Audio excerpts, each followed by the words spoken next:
আজকের শুরুতে তোমাদের আমি বেশ কিছু জুয়েলারি কালেকশন দেখাবো। তো বন্ধুরা সঙ্গে থাকো, দেখতে থাকো। আশা করি আজকের ভিডিওটা তোমাদের অনেক ভালো লাগবে। বিশেষ করে যারা গোল্ড পছন্দ করে তাদের তো অনেক ভালো লাগবে। আর গোল্ড কে না ভালোবাসে বলো? তো গোল্ড কেনার থেকে না আমার ডিজাইন দেখতে বেশি ভালো লাগে। তো দেখো, আর আমি দোকানে আসলে যেহেতু ভিডিও করি, তো আমাকে দাদাভাই নতুন নতুন কালেকশন থাকলে তাই যে এগুলো একটু ভিডিও করে নাও। তো দেখো এই যে ব্ল্যাকের মধ্যে এটা কিন্তু আমার অনেক ভালো লেগেছে। আমার একটা অনেক দিনের নেওয়ার ইচ্ছে, জানি না কবে নেওয়া হবে। তারপরে দেখো এই পাল সেটগুলো দেখছি, তো অনেক কিছুই দেখলাম, সব কিছুর ভিডিও করা হয়নি। যাই হোক, তারপরে চেষ্টা করছি কিছু ভিডিও করা। এটা দেখো একটু ওয়েটটা একটু বেশি, এটা 3 গ্রামের মধ্যে আছে। তো এই পাল সেটগুলো কিন্তু অনেক ভালো লাগে। চিক আর এটা একটু নেকলেসের মতো। দেখো এই ডিজাইনগুলো, একটা চিক একটা নেকলেস, আর পরলে তো আর বাস আর কোনো কথাই নেই। এগুলো যেহেতু লাইট ওয়েটের মধ্যে কিন্তু অনেক ভালো।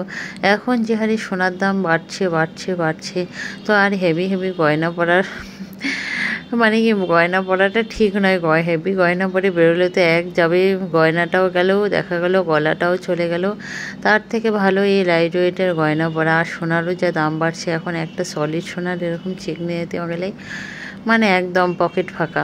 তারপরে দেখো চিকগুলো দেখলাম, নেকলেসগুলো দেখার পরে এই যে হাঁসুলি, এটাকে বলে হাঁসুলি অ্যাকচুয়ালি, পলা হাঁসুলি বা পলা হার যে নামেই বলে। তো সেগুলোও দেখো অনেক সুন্দর, এগুলো একদম লাইট ওয়েটের মধ্যে। এবার দেখো এই যে পাল সেটের আরেকটা দেখাচ্ছে লং, যেটাকে বলে সীতাহার। মানে এটাকে চিক দেখালাম, নেকলেস আর এরকম একটা লম্বা। এগুলো যদি সেট একটা নেওয়া যায় বাস, আর কিছু প্রয়োজন হয় না। আমার তো এগুলো অনেক ভালো লাগে, এগুলো একটু হেভির মধ্যে। তো এটা দেখো একটা গিফট আইটেমের মধ্যে নেওয়া হয়েছে, যার সঙ্গে আসলাম সে এটা নিল গিফট আইটেমটা, বিয়েতে গিফট দেবে। তো কেমন হয়েছে কমেন্ট করে জানিও। তারপরে দেখো রূপোর বাটি দেখছি, রূপোর বাটিগুলো কিন্তু অনেক সুন্দর, কিন্তু এখন রূপোরও অনেক দাম বেড়েছে। এক একটা বাটির দাম প্রায় 10,000 10,500 পড়বে। তা এখন বিল হচ্ছে, আমি একটু বসে আছি। দেখো প্রচুর গরম লেগেছে, কারণ গরমটাও যা পড়েছে আর কি বলবো। তারপরে দেখো বাড়ি এসে এখন জুস খাচ্ছে, কারণ এত গরম লেগেছে এত গরম লেগেছে। এখন প্রায় সন্ধ্যা বাজে, কারণ বিকেলের দিকে দোকানে গিয়েছিলাম। তো এসে দেখো জুস বানাচ্ছি, তো ভাবলাম জুসটা বানানো তোমাদের সঙ্গে শেয়ার করি। এর আগেও আমি শেয়ার করেছিলাম। তো যাই হোক, তখন যারা যারা দেখোনি এখন একটু দেখে নাও আমি কীভাবে খুব সহজভাবে তরমুজের জুস বার করে নিই। সবাই কম বেশি জানো, তো আমি আমার প্রসেসটা একটা দেখাচ্ছি।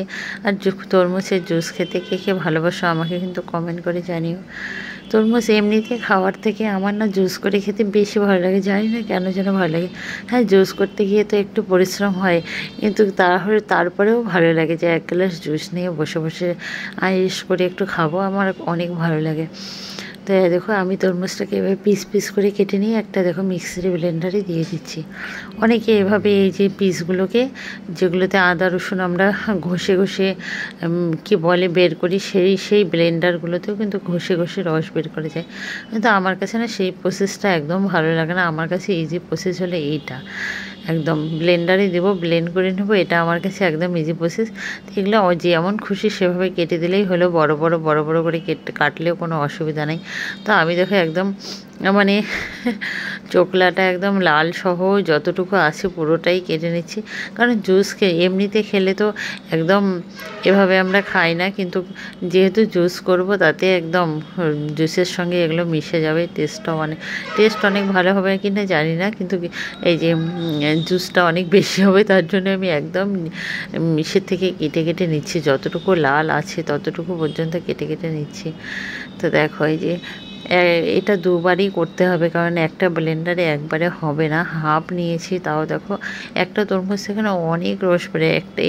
এটা দেখো হাফ নিয়েছি, তাতে অনেকটা তো রস বেরোবে। মানে একটা ফুল তরমুজ হলে প্রায় 7-8 গ্লাস রস বেরোয় যায়, মানে জুস বেরোয়। তো দেখো আমি কিভাবে কেটে নিলাম, ভাববে দিদিভাই এত কিপটে কেন।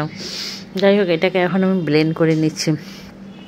তোমরা কে কে তরমুজের জুস খেতে ভালোবাসো কমেন্ট করে জানিও। আর হ্যাঁ বন্ধুরা, চ্যানেল নতুন হলে প্লিজ ফেসবুক থেকে দেখলে চ্যানেলটাকে ফলো করে দিও, আর যারা ইউটিউবে দেখছো চ্যানেলটাকে সাবস্ক্রাইব করে বেল নোটিফিকেশনটা অল করে দিও।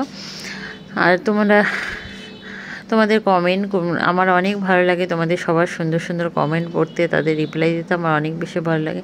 তার জন্য বলি যে তোমরা আমার ভিডিও যে দেখে একটা করে কমেন্ট দেখে যেও, কারণ তোমাদের কমেন্ট নতুন নতুন ভিডিও বানাতে অনেক বেশি উৎসাহিত করে।